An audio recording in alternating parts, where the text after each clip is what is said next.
I have carried the keys to every door in this fortress for 6 years, which means I know 2 things better than anyone alive: where every lock is, and how little it matters to hold a key when no one will open their ears. I am Tilda.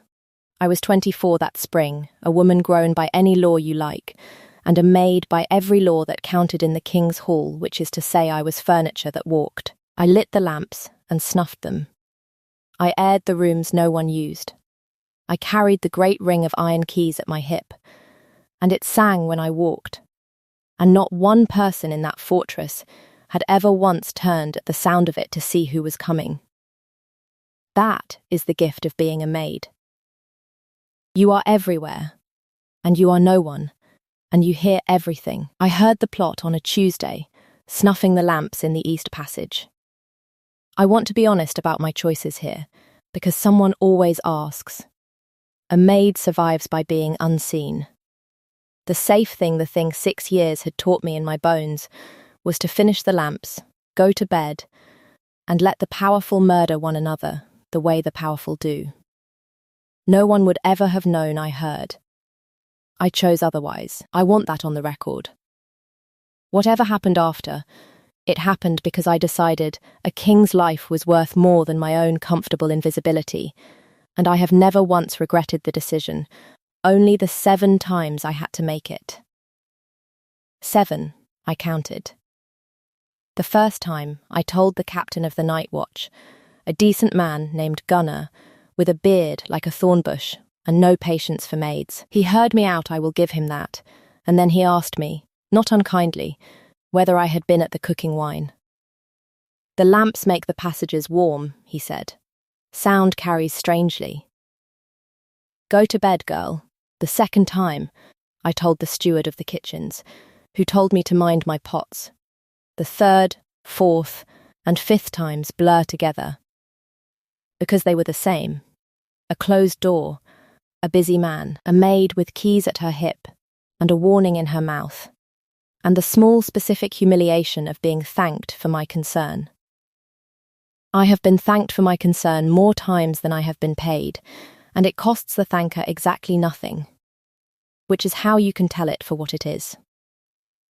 The 6th time I told Lord Roderick, the master of the king's household, because I had run out of lesser men to disbelieve me. Roderick was the calm at the centre of the fortress, the king's own sworn shield since they were boys, keeper of the household, the man who knew where everything was, and who everyone trusted to know it. He had a way of listening that made you feel heard, right up until the moment you realised you had been managed. He listened to my whole account, the 2 voices in the East Passage, the word poison, the word feast, the name I had put to one of them, and then he folded his hands and told me, gently, that he would look into it personally. He did look into it. That was the trouble. I just did not understand yet what looking into it meant, when the man doing the looking was the man you should have been looking at. The 7th time, I told the king, I had no business near him. A maid does not approach the wolf throne. But the wolf made my business for me, and that is where this story actually turns, so let me back up and tell it properly. The king's wolf had been behaving strangely around me for a month before any of this, and I had told no one. Because who would I tell? And what would I say the king's wolf keeps bringing me things? Because it did. It started with a glove. I found one of the king's hunting gloves on my pallet in the maid's quarters, fine grey leather, unmistakably his, and I nearly fainted, because a maid found with the king's belongings is a maid who hangs. I returned it to the kennels in a panic. 3 days later, the wolf brought it back. To me, it walked the length of the lower corridor with the king's glove in its mouth, past warriors who froze against the walls, and laid it at my feet in the scullery, as though completing a transaction we had agreed upon. Then it was a boot. Then, God help me, it was the king's own seal ring, which I wrapped in a rag and delivered to Gunnar with my heart in my throat, swearing I had not stolen it. And Gunnar looked from the ring to me to the wolf, sitting in the doorway, with its tongue out and its tail sweeping the floor, and he said a word I will not repeat in front of an audience. The king, I would learn, found this development unbearable. Magnus of the Iron Reach did not lose control of anything, least of all his own wolf, and his own wolf was conducting a one-animal courtship of a scullery maid in front of his entire court. He was, by every account, mortified. He was also, and this is the part the court could not forgive, entirely unable to stop it. So when I came to the great hall, on the 7th day, with my warning, the wolf was already there. And the wolf was already mine, and that changed what a maid was allowed to do. I will tell you what the king looked like the first time he truly looked at me, but not yet. The first time he looked at me, he did not see me at all. He saw a maid making a scene, and his face closed like a door I did not have the key to. "My king," I said, and the hall went quiet the way a hall does when something improper is happening. "There is a plot against your life. At the feast. I have heard it spoken, twice, and I have told 6 men, and I am telling you because the 6 men did not listen, and I have run out of men." A laugh went around the hall. Not cruel, exactly. Worse than cruel. Indulgent, Roderick rose from the king's right hand, smooth as oil on water. "My king, I have looked into the maid's claim myself. It is a misheard conversation in a warm passage. The household is secure. I would stake my life on it." He smiled at me, and it was a kind smile, and that was the most frightening thing about it. I understand the girl means well. The king looked at Roderick, his oldest friend, his sworn shield, the calm at the centre, and he looked at me, a maid with shaking keys and no rank, and a wolf inexplicably planted at her side. And there was no contest. There was never going to be a contest. I had known that before I opened my mouth, and I had opened it anyway. "The household is secure," the king said. "To the room. Not to me. There will be no..." And his wolf, sitting at my hip, threw back its head and made a sound that was not agreement. That was the 7th time, and it was the last time I asked, because asking had taken me as far as asking goes. The wolf gave me one more chance at him before they did, and the wolf did not ask my permission. I was carrying linen along the upper gallery, keys when it came around the corner at a dead trot, took the hem of my sleeve in its teeth, and towed me linen and all through a door that should have been the king's private study, and was, because the king was in it. Magnus looked up from a map of his own border, with the expression of a man whose dignity has just been handed to a maid by a wolf. For a moment, neither of us. The wolf sat down between us, pleased with itself, and refused to move. "I did not send for you," he said. "No, my lord." He did. I gathered the linen against me, and did not curtsy, because my hands were full, and because I had run out of the part of me that curtsied. "I'll go." "Stay." It was not a kindness. It was a command, and it cost him to give it. I watched it cost the small war in his jaw, and I understood that the proud king had just discovered he did not want me to leave the room, and was furious about the discovery. So I told the truth, the way I do, because it was the only currency I had left, and I was done spending it carefully. "You think you cannot be surprised," I said. "That is the whole of you, my lord. Everyone in this fortress knows it. You have made certain they know it. The king who is never caught off guard. The man who sees it coming. It is your armour, and it is very good armour." I set the linen down on the edge of his map, which was an outrage, and I did not care. But a thing everyone knows about you is a thing your enemies know about you. Someone has looked at your armour and found the seam. They are not planning to get past a man who cannot be surprised. They are planning to use the fact that you cannot believe you might be. The fire moved in the grate. He had gone very still, the particular stillness of a man holding a door shut against something. "You are a maid," he said. You light lamps. I do. I light every lamp in this fortress, and I snuff every one, and I have been doing it in the dark behind your walls since before you knew my face, which means I have heard 6 years of things men say when they think only the furniture is listening. I met his eyes, which a maid does not do. I am the last person in your kingdom who would lie to you, my lord, because I am the only one who gains nothing by it. I have already lost. They have my warning, and they have laughed at it. The only thing I have left to give you is the truth. And you will not take it, and I cannot make you, and I find that my voice did the thing I had not given it permission to do. I stopped it. I find I cannot watch it. That is all. He stood. He came around the table, and the wolf let him, and he stopped a full pace from me, a careful man. A guarded distance. A king who held the space between us like something he did not trust himself to close. He looked down at me for a long moment. When I was 19, he said, slowly, as though the words were being drawn out of a place that had grown over, a man I trusted told me there was no danger on the Eastern Road. I believed him, because I was certain of him, the way you are certain of the people you love. My father took that road. He stopped. His hand had risen, halfway, as if to offer something, and then it fell, and did not. I have spent every year since making certain I would never again be the fool who did not see it coming. I built a man no one could surprise. Something terrible moved behind his face, and you have just told me that the man I built is the door they intend to walk through. Yes, I said. Quiet, I have. For one moment, I thought he would believe me. I saw it cross him, the willingness, the crack. I have replayed that moment more than any other, because if he had taken my hand then, in that room, it would all have gone differently and easier, and I would have a whole shoulder. He did not take my hand.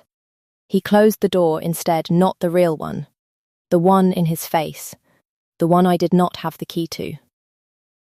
Pride is a fortress too, and his had stood 20 years, and a maid does not breach in an afternoon what grief built in a lifetime. The household is secure, he said again. To me, this time. Softer, which was worse. I picked up my linen. The wolf rose to follow me, and he did not call it back, and we left the King of the Iron Reach alone with his map, and his certainty, and the seam I had shown him, and he would not look at. That was the closest he came to seeing me, before the dark. A pace away, his hand half risen, the truth on the table beside his border. I want it remembered, because of what he became after, that he had the chance to be it sooner, in the light, and could not. The dark made him brave. I have decided to forgive the dark for that, since it gave me the rest of him. They took my keys the next morning. Roderick ordered it for my own protection, the order said, so that I would not wander where I should not, and frighten myself with shadows. A maid without keys is a maid without work, and a maid without work is a maid one short step from the gate. I understood the message. I had become inconvenient, and inconvenient things in a fortress get moved to the edge, and then out of it. I did not go quietly, but I went. There is a difference between a woman who accepts a thing and a woman who is biding. I was biding. I gave up the ring of iron that had sung at my hip for 6 years, and I felt naked without it, and I started, that very afternoon, to make myself a problem in the only way left to a maid stripped of her keys. I started watching Roderick. It is a strange power. Being no one, stripped of my keys, I was less than furniture. And less than furniture is invisible in a way even maids are not. I followed the master of the household through his ordinary day, 3 paces behind a serving cart that was not mine, and I learnt the thing that should have been obvious from the first night. The thing that had been standing in the calm centre of every dismissal. He was there, every time. When Gunnar laughed at me, Roderick had been within earshot, examining a ledger. When the kitchen steward told me to mind my pots, Roderick had been in the doorway, waiting on the king's supper. Every single time a man had told me I was mistaken, the master of the household had been close enough to hear it land. Close enough to make sure it landed. He had not been investigating my warning. He had been conducting the disbelief, the way a man conducts a choir, standing where he could hear every voice and correct any that went off the note. If you have ever known a thing in your body before your mind could prove it, known it the way you know a stair is there in the dark, then you know how I felt. 3 paces behind that cart, with no keys, and no rank, and no one who would believe the maid who had been wrong about everything except the one thing that mattered. Stay with me. We are nearly to the dark part, and the dark part is where a maid finally gets to be the only one who can see. If a slow-burning story about being right when no one believes you is the kind of thing you stay up for, you might subscribe before the lights go out they are about to. Now, back to it. The wolf found me that night. I was in the disused West Tower where they had quartered me, keyless, useless, and it came up the stairs and put its great head in my lap and would not leave, and I understood that the king's wolf had decided to spend the night guarding a maid instead of the king, which meant the king was unguarded by the one creature in the fortress that could not be lied to. I should explain what I had finally pieced together, because I had pieced it together by then, sitting in a cold tower with a wolf's head in my lap. The name I had heard in the passage, the name I had carried to 6 men Vaughan, a loud rival lord who had been sniffing around the king's borders for a season. That name was a gift. Vaughan was the obvious one. Vaughan was meant to be heard. A maid who accused Lord Vaughan could be dismissed as a maid who had heard tavern gossip and gotten above herself. Roderick had let me run at Vaughan like a hound at a dragged scent. Because every hour I spent being wrong about Vaughan was an hour no one spent being right about Roderick. The plot was not Vaughan's. The plot belonged to the calm man at the king's right hand, the only man with keys to every door, including the ones I had been forbidden, and the feast was tonight. I did not have my keys, but I had carried them for 6 years, and I will tell you a secret about keys. The woman who holds them stops needing them. I knew which doors stuck. I knew which servants' passages ran behind which walls. I knew the fortress in the dark, the way Roderick knew it in the light. And I knew one thing he had forgotten. Because powerful men forget the people who clean up after them, I knew that every torch and lamp and candle in the great hall was lit and snuffed by maids, on a signal from the passages behind the walls. Which meant if you wanted the hall dark at a chosen moment, you did not need sorcery. You needed the maids. You needed someone who could give the maids the signal. You needed the master of the household. I went down through the walls. The feast was loud above me, the whole pack at the long tables, the king at the head with Roderick at his right and Gunnar at his shoulder, and not one of them looking for a maid in the dark behind the stone. I moved through the servants' passages I had cleaned 10,000 times, and I found the lamp boy at his post by the signal cord, a child of 9 who knew me, and I crouched in the dark and I asked him, quiet, who had told him tonight's signal. The master himself, the boy said. Strange, he said. The master never comes down here. I told the boy to run. I told him to find Gunnar and say the words wolf and dark and Tilda was right, and to keep saying them until someone's hand closed on a sword. He was a good boy. He ran. And then, above me, the signal came not from the boy's cord which I was holding, but from a second cord I had not known about, because Roderick had set his own, because of course he had. The man left nothing to a maid he could do himself. The lights went out. I have tried many times to describe what a great hall sounds like when the light dies and 300 wolves cannot see. It is not screaming, not at first.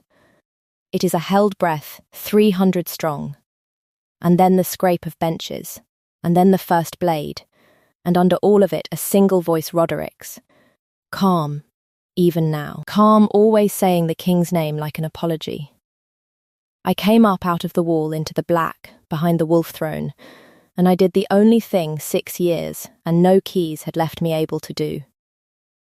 I found the king in the dark. I found him by the cold spot in the hall that was him.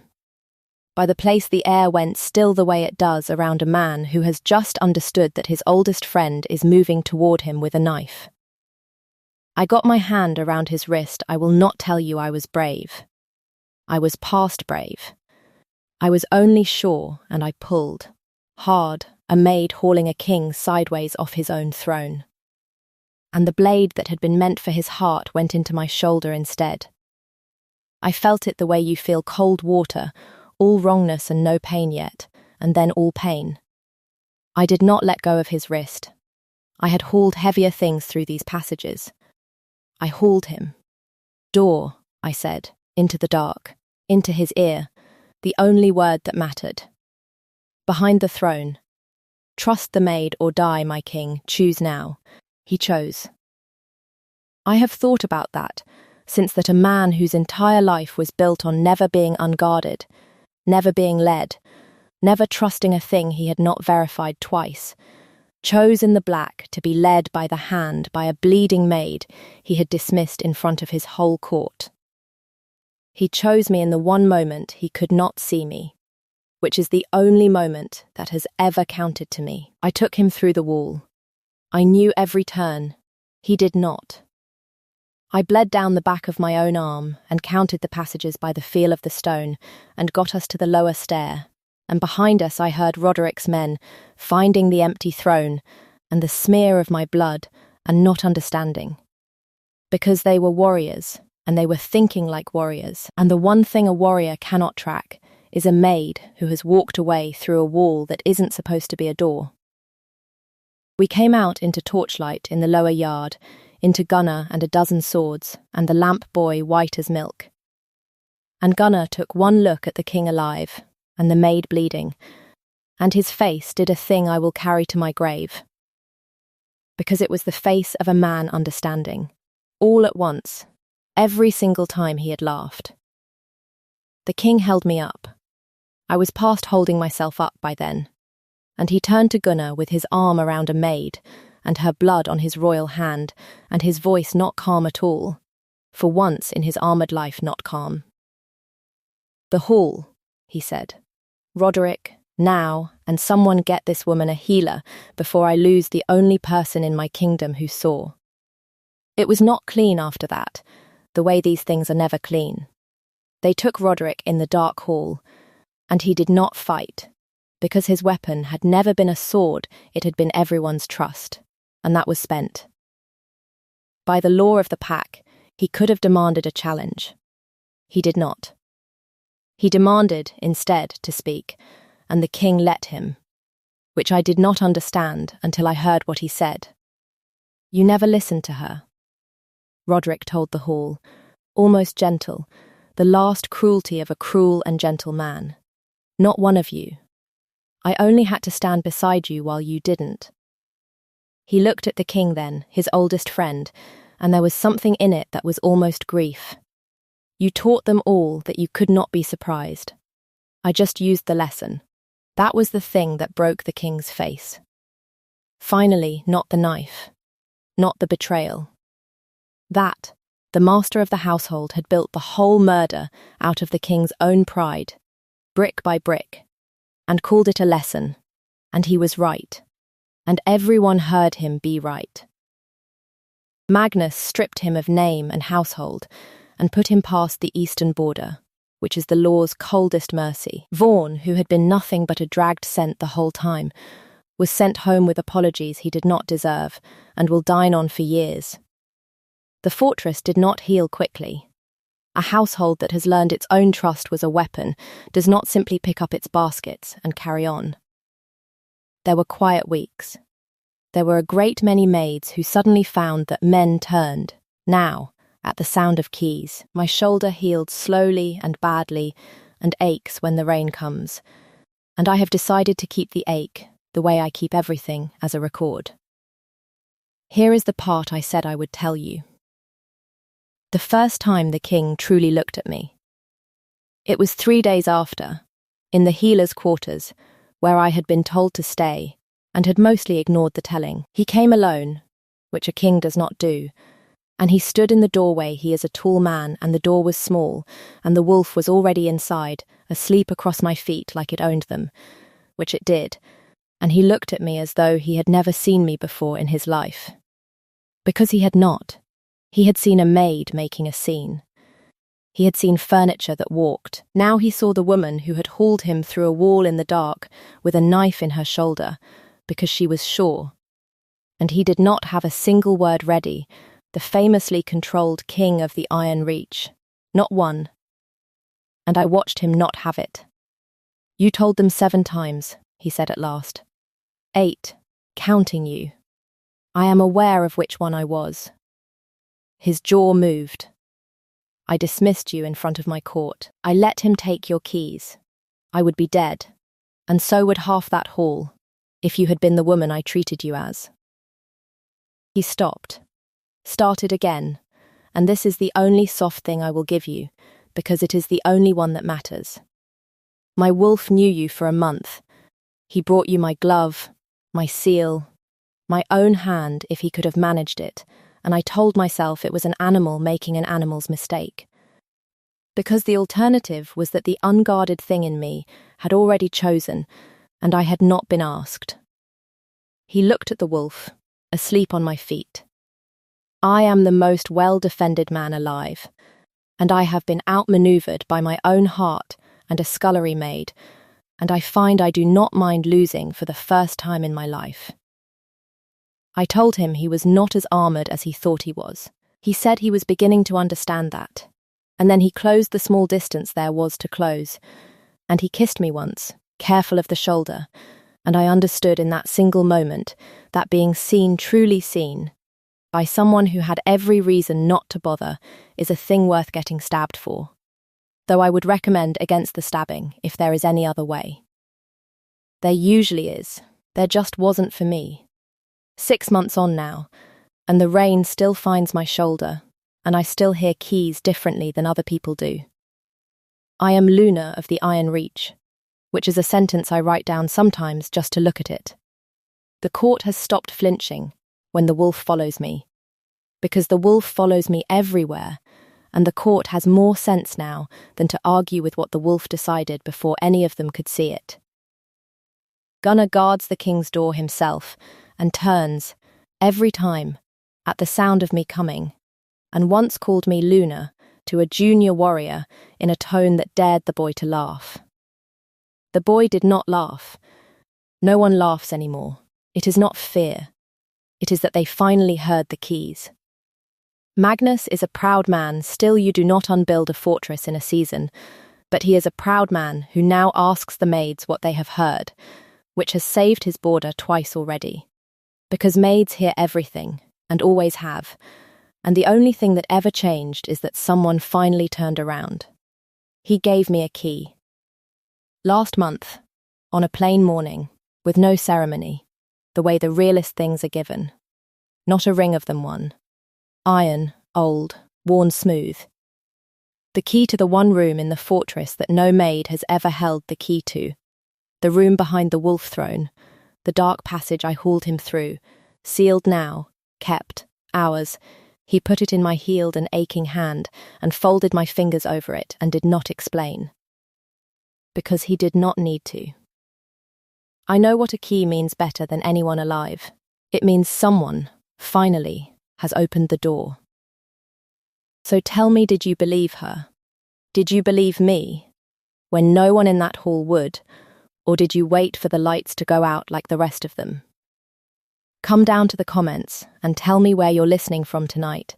I read them all now. Every one, because I spent 6 years being no one, and I have developed strong opinions about being heard. If a story about a woman who was right all along is the kind you stay for, subscribe and stay close. There is always another door here, and always someone who knows where the dark passages run. Until the next one. Mind the lamps.